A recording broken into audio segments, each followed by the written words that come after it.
Welcome, everyone, back to the Podcast of Champions. I'm David Woods from Bruin Report Online, the UCLA site on the 24/7 Sports Network. And I'm Ryan Abraham from USCFootball.com, the USC site on the 24/7 Sports Network. And together, the dulcet tones of David and Ryan, we bring you the Podcast of Champions, talking all things Pac-12 football, which is now dead. No more Pac-12 football, David. We got to think of a new thing to say. Yeah. Formerly Pac-12 football? Yeah. Is that simple enough for our brains? Yeah. It could be. The once and future Pac-12? Yes. Yeah. But yeah, we're going to recap the national championship game where Washington got smoked by Michigan. But, you know. Okay, let's start right there. They didn't get smoked. They lost by 3 touchdowns. Okay. But it was a one-score game in the fourth quarter. So if you doubled their score, would they have won? Look. At different points, maybe. Yes. Earlier in the game. But Sure. Not at the final score. Not the final. No, certainly not the final. But we're back. We're back in studio. And I just noticed this is the first time we're both in studio in the new year. Happy New Year from our studio. I think last show I was out in the desert with COVID. And so David ran that one. We're back in studio doing our regular thing across the podcasting platforms, Apple, Spotify, Stitcher, all that kind of stuff. If you do have the Apple Podcasting app or any of the apps and you want to leave us a rating and review, follow us, subscribe to the channel for Pac-12, the Pac-12 podcast, which will continue to talk about former Pac-12 football teams. You can do that. And I don't know if we have any new reviews on the Apple Podcasting app, David. We have one new review. Okay. This is from Depot Open hyphen. That's it. 5-star review. The best intro. This show has the best intro in the podcast universe. Please don't change it after the Pac-12 network turns off the lights. It is a steep decline after the intro. Keep it mediocre, boys. 5 stars and go Dogs. Oh, nice. Thank you very much. Thanks for that one. And so if you're a podcast listener, that's awesome. We love it. But if you're streaming us live on our YouTube channel, that is great as well. We are live on our YouTube channel. We'll continue to do that, which is a lot of fun. We got a bunch of users in the chat. Shout out to Scott and Cam and Amy and West Texas Mike and everyone for coming in. I know more people join as we go. So thank you for doing that as well. You can reach us a number of different ways. Most of the time we get emails, pac12podcast@gmail.com. You can call or text us at 424-532-0678. And then you can go to the website, pac12podcast.com, or tweet us at Pac12podcast. I haven't even looked at the emails, David. Do we have a bunch since the last show? Or? I don't think it's a bunch, but we've got a few. Oh, we got a couple. We got a voicemail. We got a handful. I'm going to have to download this voicemail as we're going since came in this one hot. I have ants in my brand new kitchen. In your pants? Not in my pants. Hopefully not. But you start feeling them when you see the ants. In your pants. Kitchen remodel to the studs. And started getting some ants. And I don't even have that much food in there. I've consolidated a lot of stuff. They were getting into sealed peanut butter jars. It's insane. That could be a coincidence rather than because it's very cold outside. When it's very cold outside, ants like to come inside. Yeah, my neighbors, we're in a townhome complex. Neighbors were getting some too. And I've put traps outside, figure they're coming in through the windows or whatever. So in the dirt around, in the plant bed. And I was trying to kill them wherever I could. But I think they're actually coming through. My neighbors, I think they're coming through the walls. So I'm getting more traps. I got to move the stove and put stuff behind there. I don't know. So I was dealing with that this morning. So I come in hot. I haven't looked at the questions or anything yet. So the big thing is, Yeah. and I know you're kind of a neat freak. Very much. When you put the traps out, the ones that have poison in them, Yes. They have to carry it back to their homes. You also can't clean up the the little trail of bodies that are there. You want to leave them so that they carry the bodies back too, because they'll often clean up their own bodies. Oh, yeah. That's nice. Yeah. So you want to do a little bit of that too. Wait 6 hours, maybe a full day if you can. If you can bring yourself to do it when they're trailing out of the little trap. But yeah, also bag up all your food. Put it all in Ziplocs instead of whatever you have them in. It's the pantry. I have like sugar and all that stuff. I bought like sealed containers for all that stuff. So all my flour, sugar, like all that stuff is in containers, and like it's like a peanut butter jar that was just open but just closed, but I guess I'll have to put that. Yeah, those screw top things aren't perfectly sealed. No. I had honey because I used honey in my Yeah. tea. Like they got into Yeah. that, like a big jar. I just threw it away. Like, son of a bitch. Honey's not cheap. Yeah. So Bag it all up. Ziploc. Ziploc will keep the ants out. I bought like a spray that's like it's like a minty spray, so it's like good for like the kitchen or food. But yeah, I'll spray them and kill them, and I'll just kind of leave them there for a little bit. You're spraying them with a minty spray? Yeah, it's like this. I would worry that they'd be attracted to something like that. It kills them. Well, yeah, it might kill them, but they might be attracted to it. It's Maybe like, it does. Yeah, I don't know. It's like fire. Yeah. Cool. All right. Well, we got to. Well, that was some home care conversation. Yes, for you all. I think we need that kind of stuff. Yeah, we do. It's the off season. We are now officially in the off season. Oh, I got to change up the graphic when we put it on the front page because we have like our in-season graphic. I think that's next week. This is still covering an in-season result. Okay.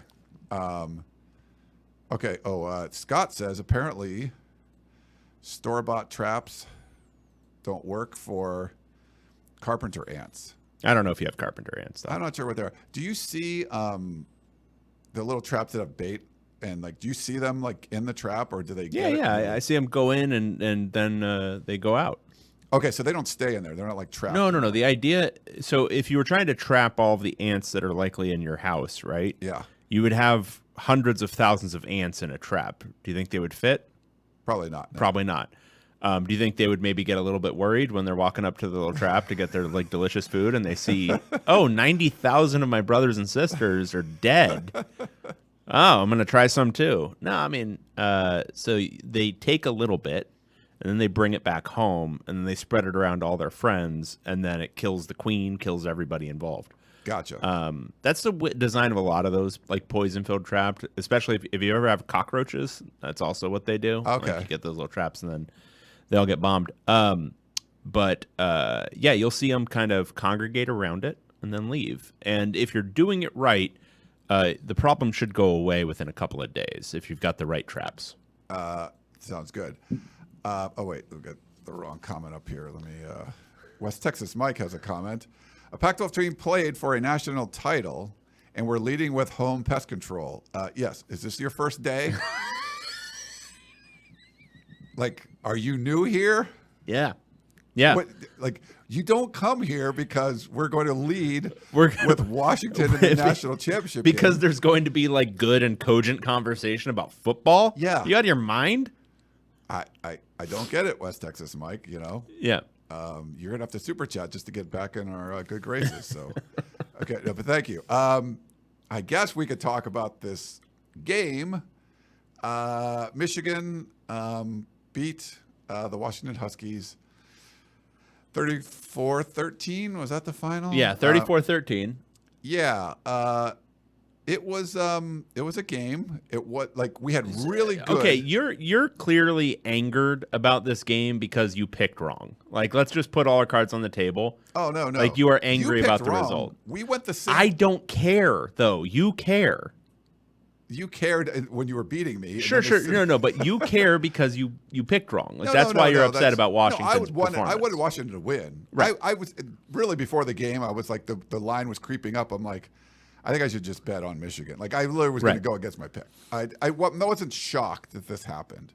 But I'm seeing Mark in here say horrible game as well, and so I don't think I want to reframe the narrative about this game because we had two really good games in the semifinals, and I just think this was kind of a clunker. It wasn't a great game. It wasn't a really good game, but it was a one-score game in the fourth quarter, and Kalen DeBoer went into halftime saying some confident things, and it felt at that moment fully justified. That Washington was only down, whatever it was, 7 at the half. Yeah. That they were only down 7 at that point in the game was startling and worrying for Michigan because Michigan had dominated the game for most of the first half, and Washington still only had a one-score loss. And you're thinking, Penix at some point here, I got to just stop doing it because I'm not even making jokes about it anymore. Penix at some point is going to get it going, hit a couple throws, and this is going to be a game. Now, that didn't end up happening. They scored 3 more points after halftime, and it was over. But there was a lot of, for a game that ended with a 3-score win for Michigan, there was some suspense. There was some drama for a lot of it. It's just what prevented it from happening was Washington's offensive players, like their star playmakers, played their C game, considering the defense they were going against. Like Penix, we saw this a little bit in October and November where he got a little less accurate, and I think there was some speculation that he might have been dinged up. This was much more that Penix from the end of the season. And then his receivers were also not making plays the way they'd made plays against Texas, the way they'd made plays all year. And that result was like, that's unfortunate. But a lot of it was dictated by Michigan's defense. Like their defensive line was really impressive, put a ton of pressure on Penix, and made it very, very hard for him to do anything. But they were always just one throw away. Like that holding call that prevented the deep sideline out to Odunze. That was tough. It was really tough, and it was like a turning point in the game. Yeah. Because if they make that throw, I don't know, maybe they get a little bit of because clearly confidence and like pressure on them, and like a lot of that was playing a role in how they're performing. If suddenly you hit a big play, maybe that shifts. Maybe that whole feeling shifts. Those plays were like a dime a dozen before, and then they were just really hard to come by. And then you get one, and it gets taken away. I think it took a lot out of them because you were like finally break through. You're like, oh yeah, we can. If you felt like they could do it again, like we can make a bunch of these plays downfield, and that one gets taken away. You're like, I think it was deflating. I think that was like it just seemed to die after that. Super deflating. And like, look, Penix didn't play a good game. Like that was a huge part of it. I mean, that the interception to start the second half. Holy crap! It was just. It's the kind of mistake that's just like, you see a lot younger players making that mistake, because basically what it was is he didn't throw it far enough out of bounds. Like I think I'm pretty sure it was a throwaway. I didn't see any of the commentary about it afterwards, but it looked like one, and he just didn't throw it hard enough. Yeah, and it's like. That's the kind of error. Like the other interception was just, whatever. Those things happen. But that one, it was just like, oh, come on, man. And not for like anybody else's sake, but like just you don't want to do that in your last college game. And that was deflating. It led to a Michigan field goal, which really was decisive. I mean, I know 17 points was already decisive, but that kind of put it over the top. Making it a 2-score game at that point in the third quarter, and you already knew points were going to be so hard to come by against Michigan. That was really, really deflating. But I mean, there was a lot against Washington in this one. Dylan Johnson, I think he got hurt in the first quarter again. No, it was so he comes out, warms up, and Pete Thamel's reporting his injury status and all that, and they're saying he's 100%, he's ready to go. It was the first carry of the game. Yeah. 6-7 yards, and then he gets like his ankle or whatever, like kind of, was it stepped on or rolled on? I don't know. It wasn't good, and he's just looking like he's not himself anymore. You hurt the first play of the game, but they kept like trying to go to him. He came in and he was a lead blocker for a play, and I felt like they were running the ball way too much. It was almost like they were trying to prove that we can. They were trying to out Michigan early instead of being Washington. I don't think it was so much that. I thought it was like a lot of how they played against Arizona. I think they had an idea about what Michigan was, and I don't know that it was necessarily wrong. I just think given the nature of their team, they just had to be who they are. And if that means Penix is throwing, he's 45% completions, but they're all bombs, then that's just the way it's got to be. Yeah. Because there was nothing to be gained on the ground in this game. I mean, Dylan Johnson, but they were trying to run it all the time. To his credit, he played really, really hard and clearly was gutting it out. And to gain whatever it was, I think he averaged like 3 yards a carry. He was 11 carries for 33 yards. To do that was impressive, honestly. Like given how limited he was physically, he gained some tough yardage. But they shouldn't have been doing that. And they didn't to a large extent, but even like the 11 carries he got and the 20 total carries for the entire Washington offense, give 10 of those to Penix throwing the ball and just, he's your guy and just go with what brung you. Yes. The thing was, and this is, I think they were searching for an answer. There was a lot more around the line of scrimmage than you typically expect from Washington. They were having to dump off a lot. They were having to throw a lot of screens. That Michigan pass rush was devastating. Yeah. The fact that they could get pressure with 4 against this offensive line that had been so good all year, but they could consistently get pressure with 4. It put them so far behind just from the outset. And then Penix getting a ton of pressure the entire game. They would have had to play exceptionally well to overcome all that, and they didn't. They played, I think, collectively on offense, they played like their C+ game. Exactly, yeah. And that's a huge problem. I do want to say, though, defensively, they stepped up huge. Because we'll get go to ahead. defense in a second. But Yeah, let's talk a little more offense if we Sure. can, and then do that. I did feel they tried to run the ball too much. There was a lot of stuff. They got the first time they got to, I think they got to the 10, and I believe they tried to run Dylan Johnson. They did some kind of end around or something. I mean, they were doing that stuff where I see teams do this a lot, where there's a really aggressive defense that's like they're beating you on the line, and any line of scrimmage stuff is they're going to win. You have to kind of push it down the field a little bit to and they still throw the little screen passes behind the line of scrimmage. Like we saw Washington State doing that. Remember, was it Arizona State, whoever they played last year? And it was like, that's all they're doing is stopping the line of scrimmage crap, and you just keep doing it, and you're not getting. And I feel like Washington was doing that. Like they didn't throw the ball downfield until 3rd and 8 on that, and they, that would have been, tie the game. I didn't really like deferring to the second half when you're an offensive team. Get out there and score, but whatever.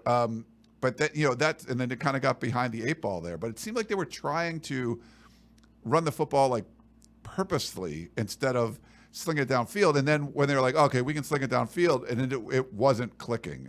That one time Adunze was like 4th down, it was wide open, and Penix is missed throw, and then it hits him in the hands too, but he still drops it. Yeah, there was just a lot of that. And then, there were a lot of throws like that, so we might not even be talking about the same one. There was also, I think, the McMillan screen that probably would have gone for 6, but he tripped over the defensive end. Yeah. It was weird too. They picked up a couple first downs early where it was like 3rd down, thrown behind the line of scrimmage or thrown short of the sticks, and one of the receivers, or I think even Dylan Johnson did once, like make a great play to get the first down. You're like, that was really risky because you needed to keep this drive going. I think even on the first drive, like there was stuff like that instead of the chunkier plays downfield. They were doing the short stuff, and Michigan would miss the tackle, which they don't do a lot. Then they were not missing the tackles later, and those plays weren't going for first downs. And Washington's punting. And that was maybe my big takeaway from so much of the short stuff was it worked a little bit, but Michigan is too good of a tackling team to do that extensively and have that be your base, because they will just choke the life out of you eventually. Like, there were so many open field tackles on Washington playmakers and the Michigan guys, I don't know what it is, but they're very strong. They're very good at being strong. There's a lot of similarities with Stanford, which I'm going to get to. But like the linebacker, who's both fast and very strong, who knows, would grab hold of the receiver, and the receiver would have all of the momentum, but the receiver wouldn't move. Yeah. And then he would be thrown down by the tackling linebacker. Obviously, just great strength and conditioning. But Michigan, they're just too good of a defense. They're too sound of a defense to think you can just consistently do that. I think you need to take advantage of what's the thing that makes Washington good. What's the thing that made them highly volatile? They had some games where they were, winning by the skin of their teeth, and some games where they blew teams out. But what is the thing that they built their offense around? Go bomb. Yeah. Like, just go bomb downfield and see what happens. And I think with the playmakers they have, doing that even more was probably the recipe for some version of success. And it was also the recipe for getting blown out. That could have been the recipe for losing by 35, but I think it was also the only way they were actually going to win this game. Yeah, you essentially got blown out, and you didn't. It wasn't a blowout. Okay, well, it was pretty close. You didn't do what you needed to do. What got you there? Like, so the plays that when you run the ball. So when you do what Michigan does, there's a a mental tactic to this. Like, when you're bombing in a war situation and the guys are in their shelter and just constantly like there's something that mentally you're like, oh my God, like this is never going to end. When they're running the ball and they're moving the chains and you're never getting the ball back, like it's draining. It's mentally sort of draining. But you could see the same thing happening to a similar defense in Texas the week before that ups 3rd and 8. Like most teams are going to be punting now. Holy shit, they just threw a 50-50 ball to Nduze for, and he made the catch and they move in the chains. And it wasn't like, okay, that was their one shot. Like that was like when you're like, they can just go downfield anytime they want.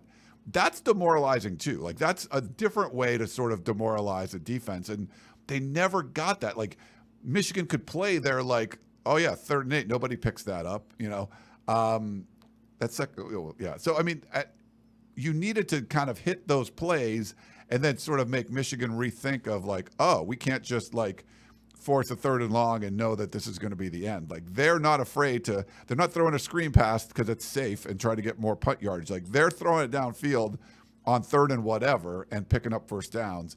And we just never saw that. So I feel like they sort of got away from what their identity was. And you have to give some credit to Michigan's defense because they put Penix in, weird situations. But I feel like Texas had some pressure. Penix mostly got away, and they would still make the play downfield.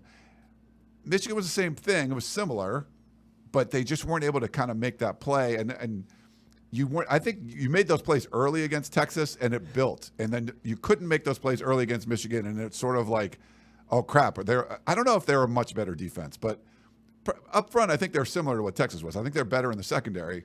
Michigan's a ton better. They're one of the best defenses the last 5 years. But they were just like you couldn't get those shots in early to sort of make it like, hey, this is legit. And I don't know if it was just they didn't have the self-confidence to keep it going, but they didn't die on the what got them there. Like they sort of like kind of tried to do a little bit of a mixture what Michigan does and what's like. I'd rather see them just huck it around and see what happens. And maybe you lose by another touchdown or two, but you also could win that way. Yeah, I mean, with Penix playing the way he was, it was going to be hard. He needed to play his 95% game like he did against Texas, and he wasn't there. Like it wasn't happening for him in this game. And a huge part of that was just that pass rush. Their defensive tackles specifically, just their ability to just knife through those guards and bowl them over and whatever. Mason Graham was awesome. SoCal native, Mason Graham, SoCal native, who grew up a UCLA fan. Just letting everyone know. UCLA, did they offer him? I'm sure they did. How many times did he camp at UCLA hoping for an offer, by the way? It was twice. It was two different times. And they said, no, we're good. But was he like low rated? Was he like a 2-star or something? And Michigan just found a diamond in the rough? No. He was a 4-star. He was a top 247 Why player. Offer that guy? Why offer him? Why offer a local defensive tackle? They grow on trees in California. Well, he probably grew up a USC fan, right? No. Grew up a UCLA fan. Really? Wanted a UCLA offer. Wow. That seems. Yeah. Anyway, just a little side note. Just a little something. Just a little data point. Yeah. I mean, it was that pass rush was the equalizer, and it always is in college football. If you have the ability to get pressure with 4 on a quarterback, you're going to be pretty good on defense. And this game was a dominant effort from Michigan. Can we talk about that offense, though, and what Washington was able to do defensively? Yeah, early on, obviously, it was the 2nd and 14 play. Was it Donovan Edwards? They just, it's like, oh, you feel like, okay, Washington's going to make a stand here. You get Michigan behind the sticks. It's a lot different than getting Washington behind the sticks. And you hand it off to Donovan Edwards, his first carry of the game, and he goes into the line on 2nd and 14. It looks like he's not going anywhere, but it was really his own linemen that were in his way and not any Washington defenders. And then he bounces it outside, and it's a 50-yard touchdown or whatever it was. And then you're like, uh-oh. Like at that point, you're like, His first 2 carries went for 2 long touchdowns. He hadn't been doing much lately. So when you're like kind of guy that hasn't been contributing that much gets like 2 touchdowns on 2 touches, that was going to be a problem for Washington. I think they got better later in the game, but early on, they had a hard time stopping the run. Yeah, a huge problem stopping the run. Like it looked like when you watch the all 22 angle, it was they weren't like it looked like they were trying to account for the gaps and they didn't have a good plan for what Michigan was trying to do offensively, like how they were, moving guys around, like overloading the line, all that kind of stuff. And so there would just be a gap that was not accounted for. And, they would blast it for a huge gain. And there were multiple chunk plays in the first half. And then in the second half, they were a lot more sound. And kind of the like schizophrenia of Washington's play this year, but also specifically on defense, they just started playing better too. Like their defensive line started getting off blocks and making plays more. And that was not happening at all in the first half. And then suddenly it was happening in the third quarter. The defense played good enough in that stretch to keep them in and just give this offense a chance, which has been like the recipe for success for this defense all year.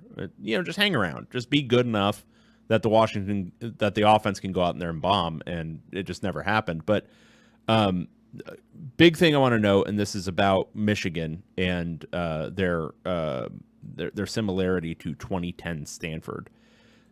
That fucking team holds all goddamn day long, and they never get called. Not one goddamn time, Ryan. Not one time. They didn't get called one time for offensive holding, and they were holding all game. Is it a Harbaugh thing? I mean, I'm sure he teaches his offensive linemen to hold. Like, I think any good offensive line coach should be teaching you how to hold and in what ways you can get away with it. And then I think some of it is reputational. I think some of it is who knows. But there were like so many egregious holds in this game that were just uncalled. And I think, it wouldn't made it tougher when Washington got that call. Yeah, and that one was like, okay, he sort of clotheslined him for a second, but then didn't do anything, like the right tackle. But I will say about that right tackle, there was an odd sequence of plays, I want to say deep into the second half, where suddenly Washington snaps were super messed up.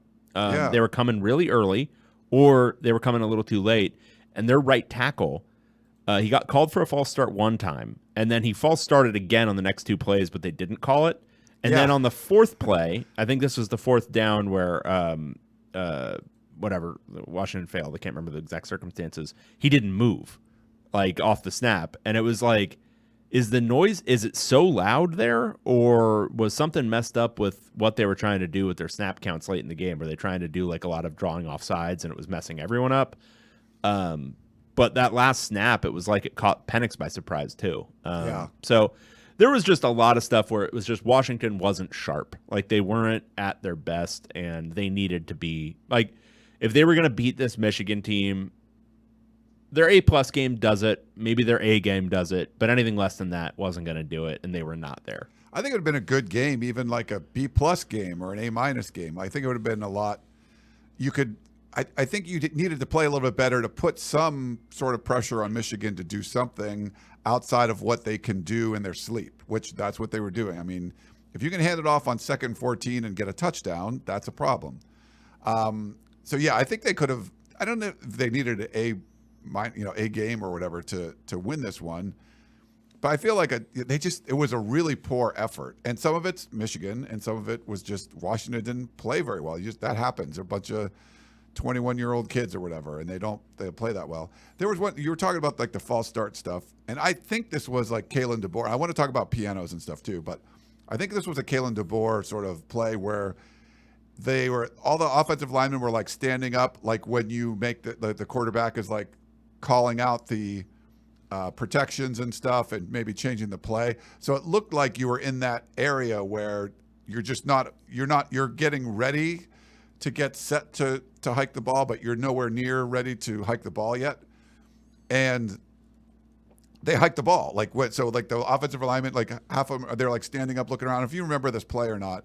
And then they hiked the ball, and it was like a quick pass. And so I think it was like a tight end over the middle or something. But it looked like it was like snapping it before it looked like you were ready, but like the center and Penix were ready. Yeah, and it was a good way to steal a first down at that point. Yes, it felt like they stole a first down. Like that was a good Kalen DeBoer play. We didn't see a lot of that, but there was some of that. Any issues? Were there any pianos falling on any heads? I would say like DeBoer ran the ball too much. and Michigan shouldn't have thrown the ball 18 No, times. I honestly didn't see a coaching failure, really. I mean, we can nitpick about that sort of stuff, but it wasn't like horrible decision was made. I honestly thought DeBoer called a pretty good game. That that sequence where they scored the touchdown, where they ran the ball with Penix first, maybe you score on that play, but also run the clock a little bit more, and then go with your bread and butter on fourth down at the goal line was exactly the right way to play it, because you don't want to give Michigan another chance to score at the end of the half.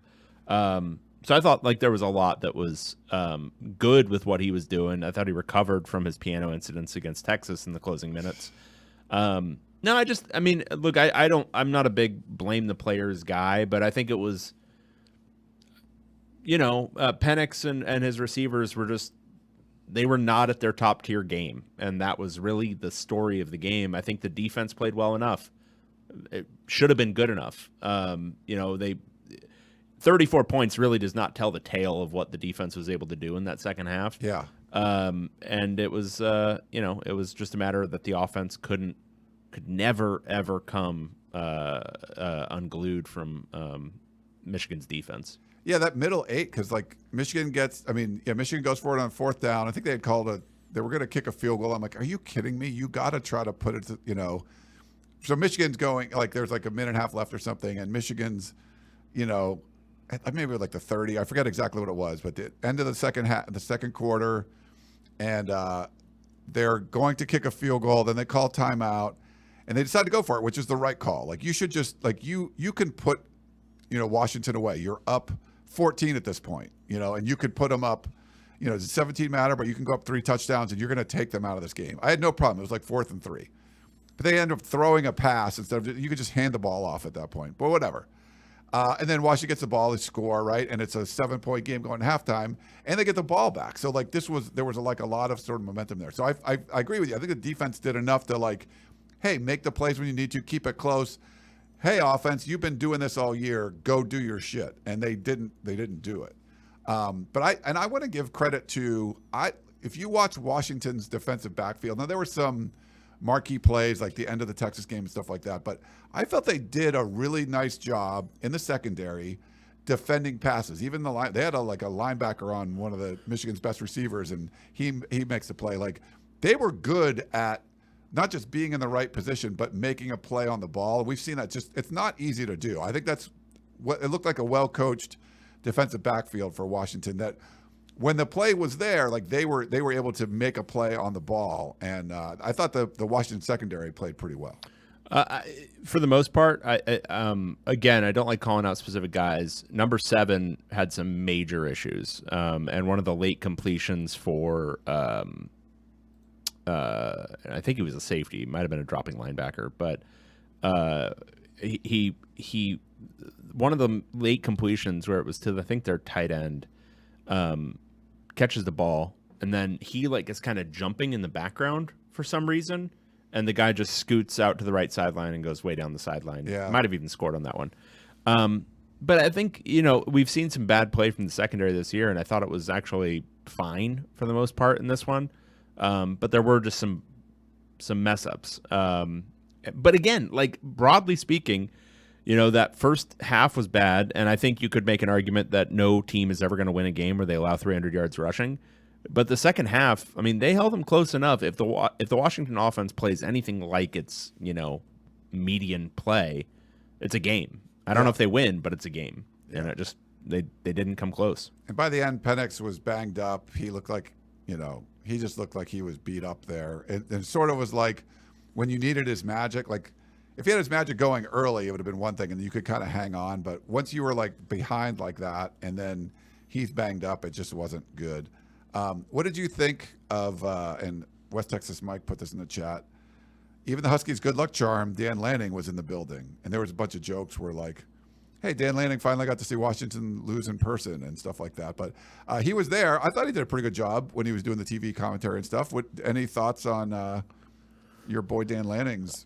I mean, I thought it was a really odd choice. Yes, it's like Ryan Day being on there. Well, it's one thing to have a kind of a seasoned vet head coach doing it, yeah, because they can kind of have fun with it. But I mean, I didn't see him having much fun with the idea of it. I thought he was pretty good analyzing the game. Yeah, I thought he was good. But I don't know. It's just like kind of a weird choice. Like there's a lot of head coaches you could have asked to do that, and you're asking the guy who's lost like 3 straight 3-point games to this team, and main rival and all that kind of stuff.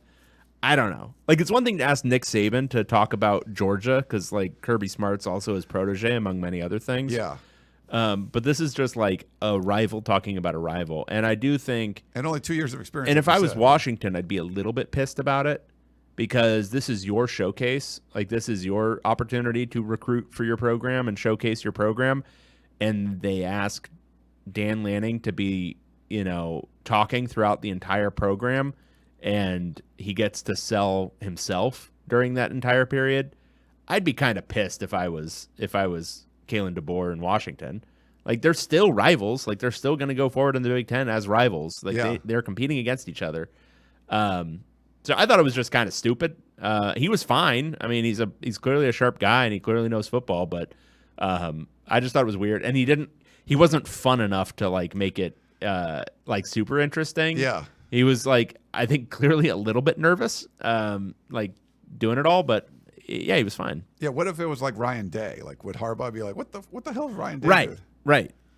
Well, Ryan Day at least has like more experience and stuff, and like had beat Harbaugh, but lost the last 3. Similar, but I feel like it would be very similar. Like, yeah, I don't know what I thought he was fine on TV, but I'm not sure why you would bring him in. Just maybe it's like here's the insider Washington perspective from an opponent that wasn't able to beat him, why they're good or whatever. But yeah, I thought that was kind of interesting. Right. Anything else? Did you watch it on delay? No. So I was watching a little bit. I was kind of lying. I was watching a little bit while I was at my daughter's swimming session. So I was watching on my phone. Okay. So I missed, I don't know, probably 5 minutes of game action between driving back and forth. So I caught most of it, but I wasn't watching on TV until it was 17-3. Okay. But no, I watched the whole game. Yeah, it was nice. I had a few people over, made dinner, and was a little worried about like doing stuff in the kitchen while this was going on, but then it wasn't that much of a game later on. But yeah, it's like so don't want to be down the dumps on Washington. What Kalen DeBoer was able to do, I mean, they were visibly upset, obviously very emotional after this game. 14-1 is pretty freaking amazing. Just an amazing run his first 2 years at the helm. He's just 1-1 everywhere he's been. I feel like this is they're going to have a lot of momentum going in to the Big Ten. They get to play Michigan again in October, so that'll be kind of cool to see that. But the Pacific Northwest schools came into the Big Ten sort of scenario late, but both of them had really good seasons, and I feel like they're going to give themselves as good a shot as any to compete in a really tough conference in the Big Ten and kind of bring a little West Coast swag to this Midwestern football. But yeah, you got to give props to what Kalen DeBoer was able to do. Yeah, they had some clunker games. They should have lost Arizona State. There's a lot of weird stuff that happened, but there's something to be said for getting those victories. And even though most of your wins were close wins, you still won them. You won them all. And you just didn't play well in the last game. I don't think that they were like significantly worse than Michigan, but they did not play well at all. You needed to play well to get that win. But I give props to Washington. They had a great season. Yeah, absolutely. I think there's obviously a little bit of a reloading that needs to happen now with Penix going to the NFL. Adunze too, I think. But Kalen DeBoer just wins games. He'll find a way to win some games. Yeah. That seems like a very confident bet at this point. And to go from 2 years ago being in the dregs of the Jimmy Lake era to very close to on top of the world, best coaching job in recent memory. For sure. Yeah. So really impressive. Really impressive. Brian Wood said, love the graphic during the game. Most rushing yards surrendered in a national championship game. All Pac-12 teams. Good. Go out in style. Yeah. I mean, I think the Pac-12 sort of like even though lost the championship game, you still went out in style. They were there. They were in there in that final group where, a lot of the other conferences weren't. Dog's life in Portland. It felt like after the first sack, Penix was throwing above his receivers frequently. Yeah, he did seem to be throwing high. And that sack, it was a 4-man rush, and he hadn't been sacked. He didn't get sacked against Texas. He got pressure, but that sack seemed to kind of get to him a little bit. And maybe it banged him up too. I don't know. Yeah. Cool. All right. Well, good stuff, everybody. Why don't we do this? Let's take a quick break, and we will come back and do some questions. So back in a minute, everyone.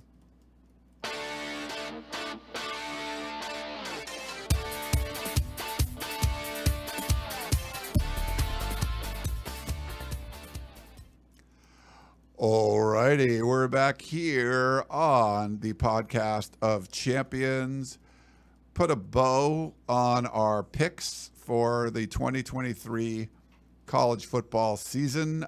Both David and I took Washington +5. We were both incorrect.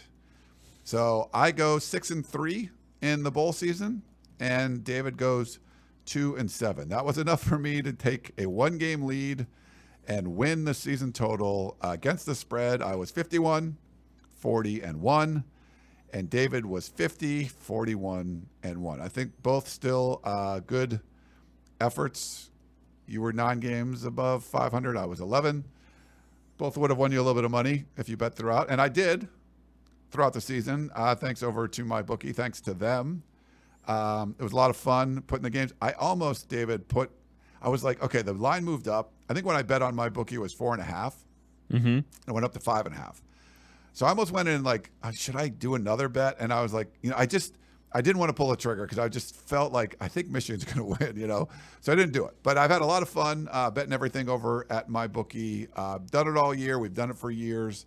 And just put a little juice on the games. Not betting very much, but just trying to put some money behind where my mouth is when we make the picks. So thanks to my bookie for kind of making that happen and allowing that to happen all year. They got a lot of fun stuff over there. You can bet, if you want to bet the NFL playoffs, you want to bet baseball season coming up, the NBA, NHL, whatever you want to do, you can do that over at my bookie. Of course, I had a lot of fun doing Pac-12 football. That's mostly what I've been betting over there, but you can go check it out. If you're a first-time user, you can use the promo code PAC12 to get a cash bonus. So promo code PAC12, go check it out over at my bookie. So get over there, check out all the different deals that are going on, and you have a good time. You can bet anything, anytime, anywhere over at my bookie. Lovely read. Thanks. Top tier. One of the best reads I've ever heard in my life. Just off the cuff. It's just incredible. The true professionalism, the absolute work ethic. You are an otherworldly person. Thanks. I know you don't care, but that concluded our picks for the year. So, sad. How are we going to do our picks? What about next year? Because now we're going to have teams in different conferences. Do we just still pick? Because there'll be a lot more games. I don't know if we're going to do it the same way. Any thoughts on that? I think we still pick all of the Pac-12 teams in their respective games. It'll feel a lot like the out-of-conference games where you got like 11 games. Yeah, we're going to be talking a lot. I don't know. So what I was thinking on the drive over from like a planning perspective, even just for the off season, I think we got to do deep dives on each program, kind of the way we did 6 or 7 years ago when we did like the structural discussion about each program. But also, like, what's the outlook? Like, what do you think you can do in your new league? What's the actual potential for it and all that kind of stuff? But like, I was thinking about that, and I was like, that's going to be fun and interesting. But then planning for, like, talking about all these teams during, the season and all this kind of stuff. And are we going to be tempted ever to talk about, like, the key other Big 12 games or the key other Big 10 games or, what have you? So, I don't know. Seems like a lot. Yeah. Uncle Bill in the chat says, the in-stadium videos were miss after miss. They were all about year 10 of the playoffs and showed a lot of Buckeye and Duck highlights. All the Sky pianos on those jabronis. Yeah. So they didn't... Yeah, and then we had, Let's see. Drag racing duelist. I'm a Husky hater, but the refs sure allowed Michigan DBs to grab a lot and be extremely physical. Am I the only one who noticed that? Did you notice that? I noticed it more on the lines, I thought, than. Yeah. I think to some extent, sure. Amy says, "Are you going to be feeling confident placing bets on teams you don't know?" We do this all the time. I mean, I don't know if we know these teams. I mean, like the thing is, we're going to get a feel for it. This is what I was talking about is, we cover USC and UCLA for our jobs. Part of the value of doing this originally was that it got us more familiar with the other programs in the league and got us paying attention to them more. It's helped me a lot in my regular job. And I don't know, like specifically for us, how tempted we're going to be to. I mean, I'm never going to be tempted to watch Iowa Rutgers or whatever. No. But I don't know, like Penn State, Michigan, I might like have to pay attention to that. I mean, I watch that anyway. Like you don't, but no, I would. Why would you? Because it's good. No, but there's something else on. True. Some Pac-12 related action. We're just going to have a lot of divided responsibilities because we also have to watch a bunch of Big 12 games now. We have to watch a bunch of ACC games now. We have to watch some Pac-2 Mountain West action. There's a lot of demands now. The depth of knowledge, I'm not saying is very. We're talking puddle, right? But it's going to be worse. It's like a no. We're gonna be like little droplets on the ground. So I don't know. It's gonna be tough. But we're gonna do it. We're gonna do the job for you, the people out there in the world. But we'll still cover those Pac-12 teams or former Pac-12 teams, whatever you want to call. We got a voicemail. I haven't listened to it yet, but I did download it while you were talking. Here you go. What's up, guys? Perk. Just with the last game of kind of the Pac-12 as it was, and with how things have ended. Dave, you had mentioned a lot in the past that, and I agree with it, that the Pac-12 would be in a different spot had the league performed better and had some more teams made the playoff and really competed on a national level. With that being said, is there a result over the last, I guess, in the playoff era, but even going back to the last years of the BCS, is there a result that you guys think that if it goes differently, maybe helps out the Pac-12 continuing to exist today? Is it Oregon's national championship run and they're in the first playoff? Is it really anything specific that could stand out to you guys? Thanks, guys. Hope you had a great Christmas and Happy New Year. I don't think there's any result that changes. I don't think there was any problem with Oregon making it all the way to the title game in 2014 and then losing. I don't think there was any problem with Washington being semi-competitive for a half against Alabama and then losing. I don't think there was any problem with the result this year. The problem was going 7 years in between, or 7 or 6. It was 2017, 18, 19, 20, 21, 22. 6. Going 6 years in between, not making it. And that's the biggest issue, and it shouldn't have been. I think everyone, if they'd had a little bit more, perspective, not to sound like George Klyavkov, but it was a very, very down period for the Pac-12. A lot of bad coaching hires were made during that period. A lot of bad administrative decisions were made during that period. And it was just a down period. And those happen in all sorts of leagues. They happen everywhere. And it coincided with a media deal. It coincided with this, crunch of teams going different places. And it was horrible timing. It was just horrible timing to not have your best foot forward, because we saw this past year, the Pac-12 was pretty damn good. And if it was once again a thing next year, it would probably be pretty damn good again. Yeah. There's a lot of good program management going on right now in the league. You've got Oregon doing their thing. I mean, they're recruiting at a top 5 level consistently now, which is crazy.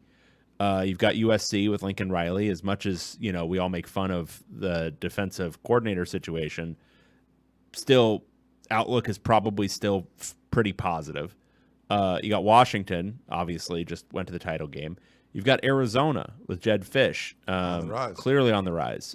You've got Utah doing its consistent thing in the mountains. There are so many things to point to that say, "Oh, okay, this league's in really good shape," but it doesn't exist now. And that's the part that I think it's a lot of short-term thinking from a lot of people. I think UCLA and USC really fucked this up for everybody, and by everybody I do mean themselves as well. And I think the end result is going to be worse for college football and worse for these schools. But some executives in charge of these schools get to say they did a big deal that made millions of dollars, and that's all they care about. No, I agree. I think like USC and UCLA being bad definitely didn't help.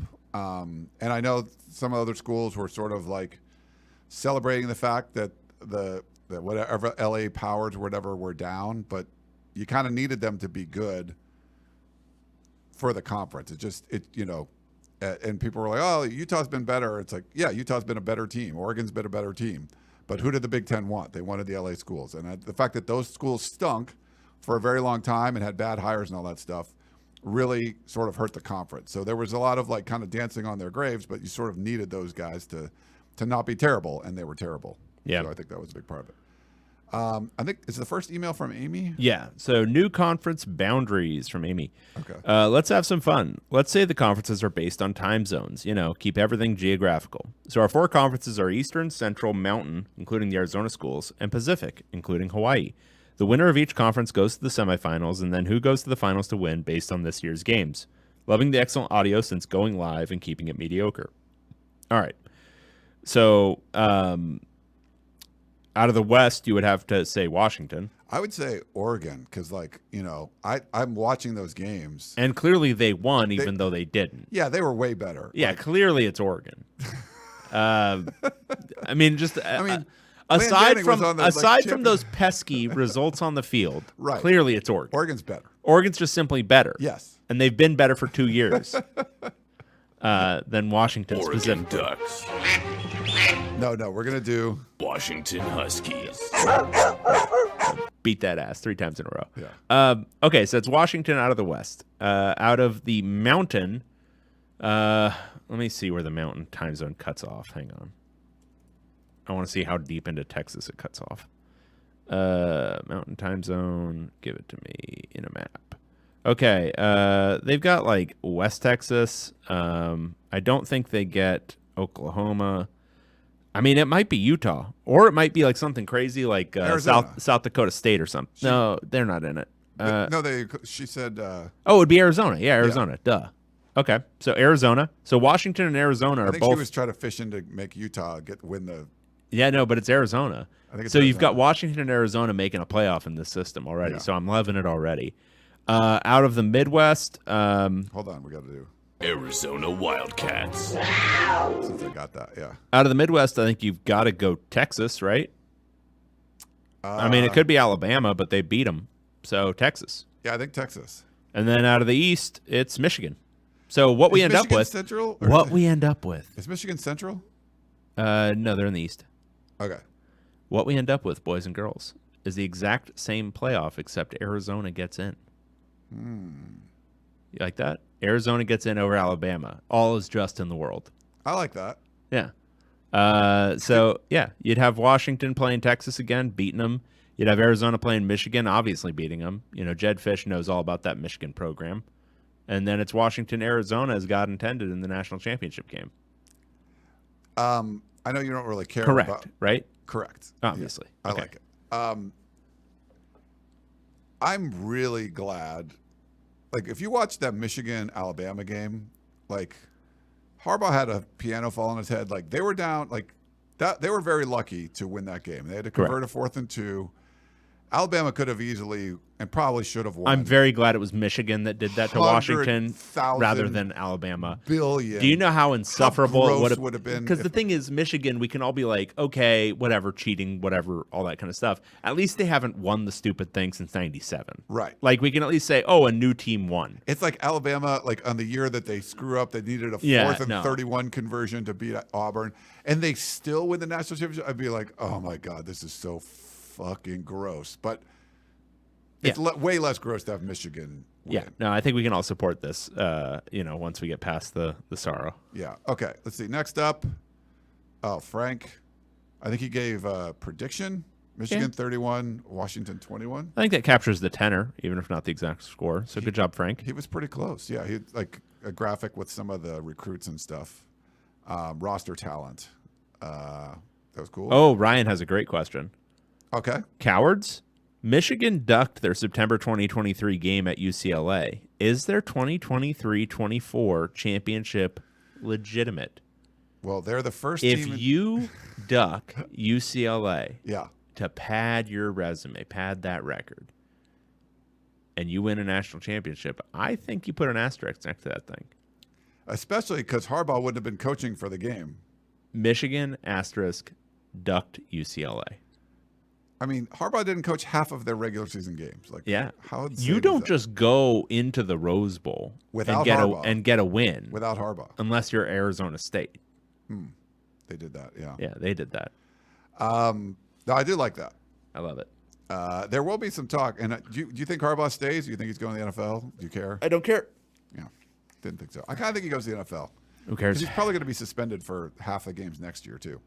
All right, last one. National title beatdown, Lincoln Riley's fault, from Brian.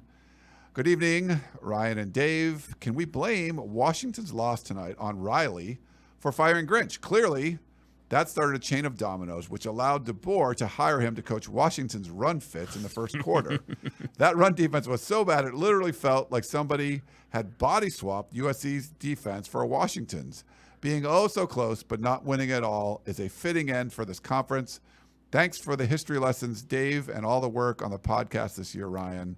Fight on and go Beavs. Yeah, I will say there must have been some wrinkle that I wasn't getting because you had to expect that that Michigan was going to go with big lineups with some tight ends out there, but they were just not like matching up the gaps well at all. Like you could see the confusion on Washington's defense, and it was like, did you guys not game plan for this? Yeah. And there's probably some nuance that I was missing, but they just didn't look like they'd been prepared for it. And then there was an adjustment clearly because they started being a lot more sound in their gap responsibilities, but very peculiar in that first half. And we have one question on YouTube in the chat. Thanks everyone for watching and listening on the chat. Kevin says, Pete Carroll's out as Seattle's head coach. Thoughts on him coming back to USC as co-head coach? He does defense and Riley does offense. No, he's 72. Like trying to to bring back the past. John Robinson 2. Yeah, John Robinson 2. It's like, no. I mean, Pete Carroll 2, baby. Let's do it. no, I'm kind of surprised that he was out. It sounded like he wanted to come back. They did miss the playoffs like 2 of the last 3 years. But, I mean, they look kind of crappy, like getting rid of Russell Wilson. But there was a smart move. Like they were better off getting rid of, which didn't, wasn't really sure if that was going to be the case. I just saw that this broke this morning. I haven't seen anything much else about it. But no, you don't bring him back. Like, can he be a consultant or something? Or what? I mean, like you want him to be around the program and say hi and stuff. But no, not a co-head coach. No. No. You sound iffy about this. No, that's just dumb. Whether people are like, hey, bring Ed Orgeron in as the defensive coordinator. Okay, well, no. 2, no.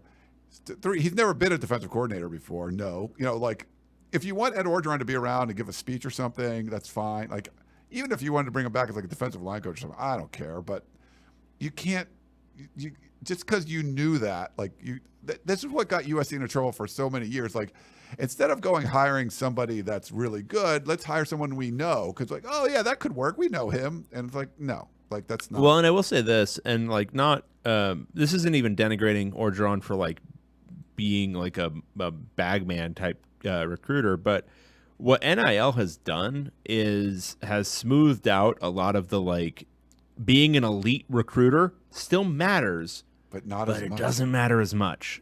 What matters is how many bags you're holding.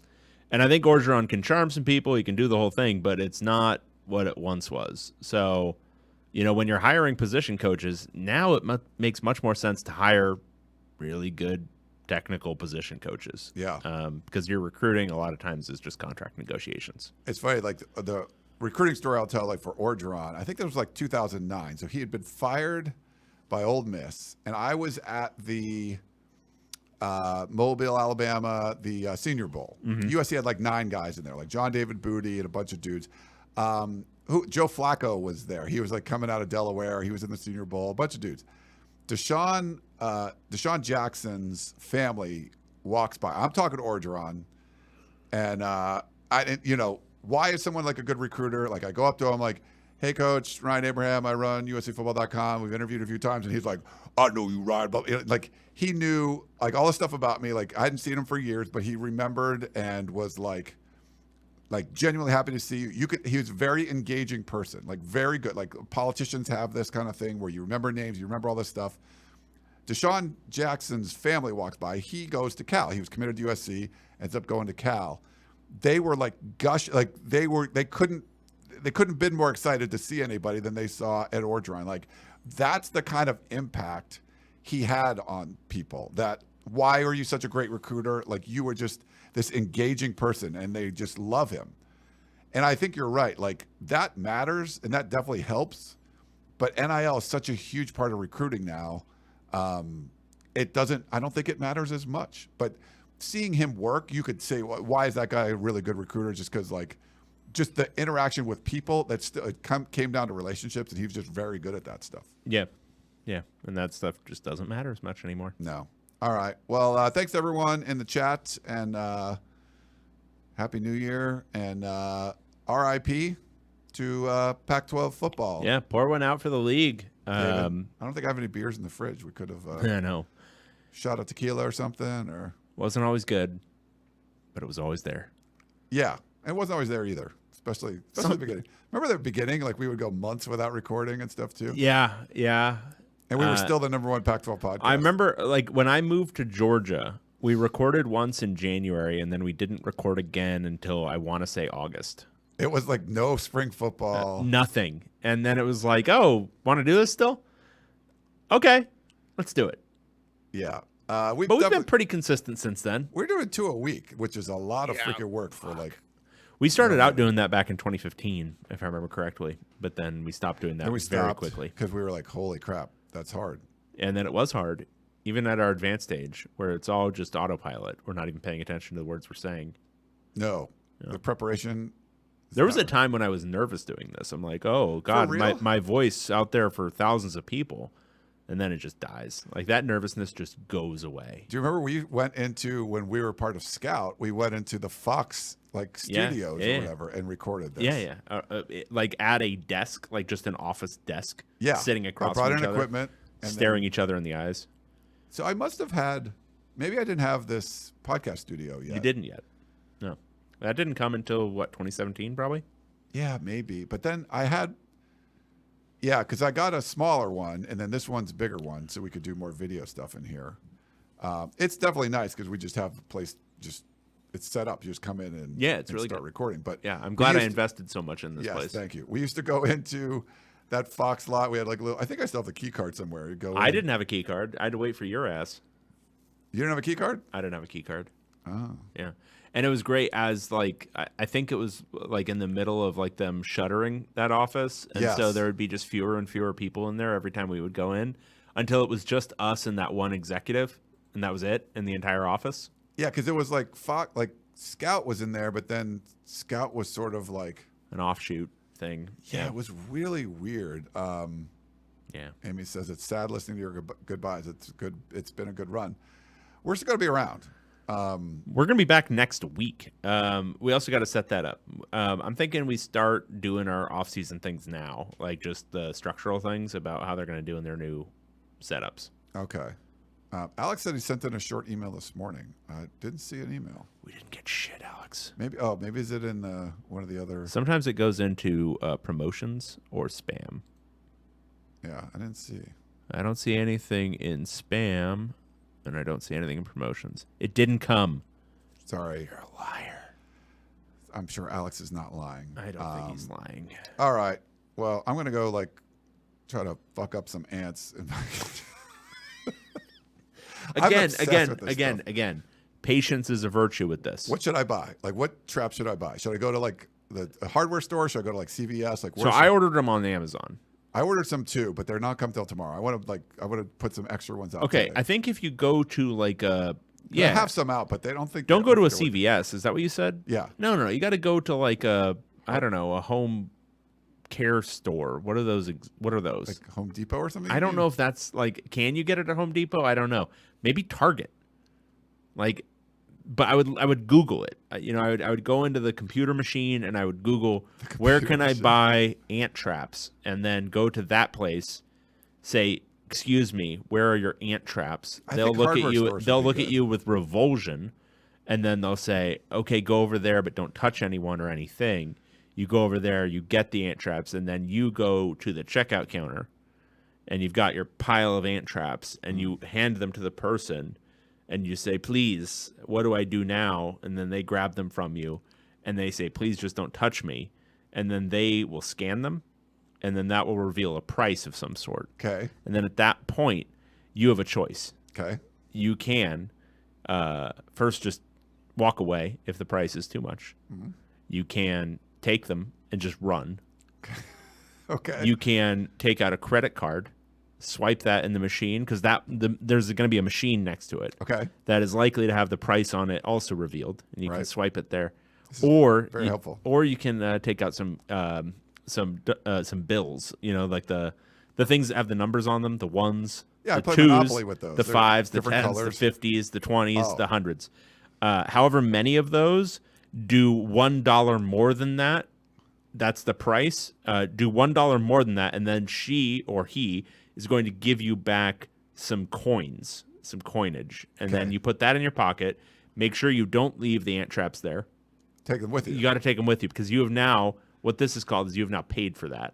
They don't install them for you. Like, Correct. Okay. Exactly. And then you go get in your car, operate it correctly, back to your house, and then put the ant traps where they're supposed to be designated, and then leave them there. Makes sense. Okay? All right. Feel good about that? Yeah. Great. So money can be exchanged for goods and services. Money can be exchanged for goods and services. If you take nothing else from this podcast, take that your money can be used to purchase things that can then be used by you for other tasks. Right. Your money can be used to buy notoriety on our podcast in the form of super chats. That's true. Yeah. Your money can be used for many different purposes. We will put your name up on the screen. We only had one super chat, but I put it up on the screen from West Texas Mike. Thank you, West Texas He Mike. was like, he said his expectations were a little too high. Yeah. Because we were talking about killing ants at the top of the national championship show, but that's literally. And then we talked about how to perform a transaction at a store. Yeah.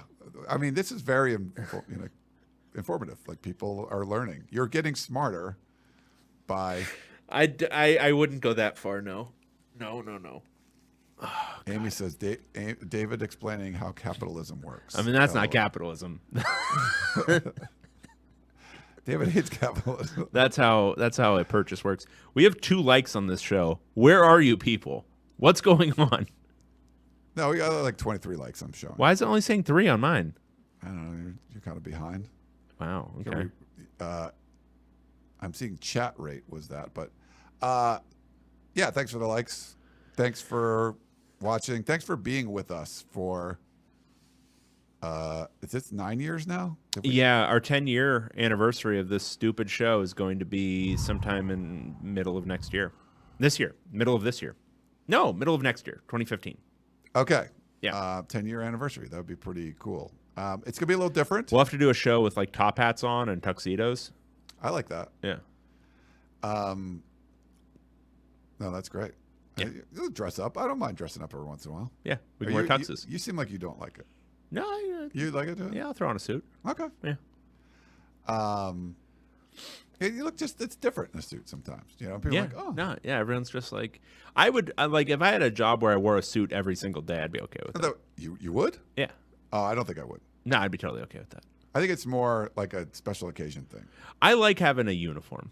I like just, that's the thing I wear. That's why the Carhartt shirts. It's very simple to think about. Like, okay, I don't have to think about this at all. I have so many like 247 t-shirts. I mostly wear those on the show. Today, like I got Smackfest on today, so if you play beach volleyball in the South Bay, you know what I'm talking about. But yeah, I'm kind of a t-shirt and shorts kind of person most of the time. Oh, it's a little chilly now.